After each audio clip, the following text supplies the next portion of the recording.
Ce diptyque Pasolini-Sophocle, donc Affabulation d'un côté, Édipe roi de l'autre, c'est Gilles Pastor, metteur en scène cinéaste, qui est venu nous proposer exactement ça, l'envie de réunir cet homme des années 70, cet homme de l'Italie comment dire, vivante et politique, avec un engagement très très fort, et cet homme d'une Grèce antique, Sophocle, et quel parallèle peut-il y avoir entre ces deux hommes, ces deux poètes? Ces deux poètes se sont intéressés aux crimes les plus profonds de notre humanité, c'est-à-dire le crime du père sur le fils et du fils sur le père. On touche là à un interdit fondamental.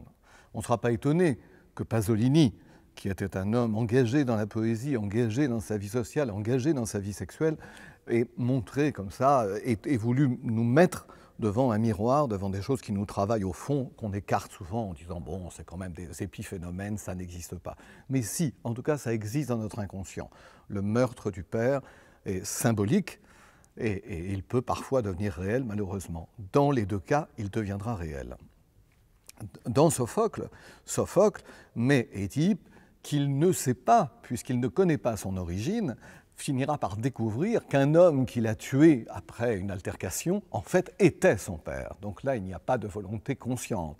Il découvre qu'il a tué son père et que les dieux l'ont donc amené à faire quelque chose, à transgresser un interdit. Alors l'intérêt, évidemment, non seulement de réaliser ces deux pièces, mais c'est aussi de les réaliser dans un même mouvement.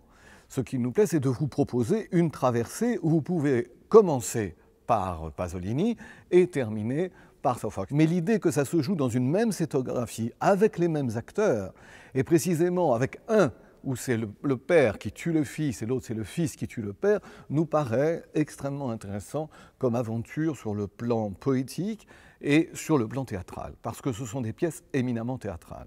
Si on prend celle de Affabulation, Affabulation est inspirée, d'ailleurs dans Affabulation, dans la pièce, il y a le spectre de Sophocle, parce qu'en fait ça se passe dans le Milan, on pourrait dire d'aujourd'hui, la société milanaise d'aujourd'hui, et c'est un rêve que le père fait qui va empoisonner sa journée. Dans ce rêve, il a un rapport sensuel avec son fils, il ne supporte pas ce rêve en se disant « mais d'où ça vient, mais qu'est-ce que c'est que ça ?» Et ça va empoisonner sa journée et empoisonner les relations avec son fils jusqu'à le pousser à l'extrême. On voit bien là l'importance du songe, l'importance de l'inconscient qu'on retrouvera chez Sophocle. Donc venez vivre ces deux moments.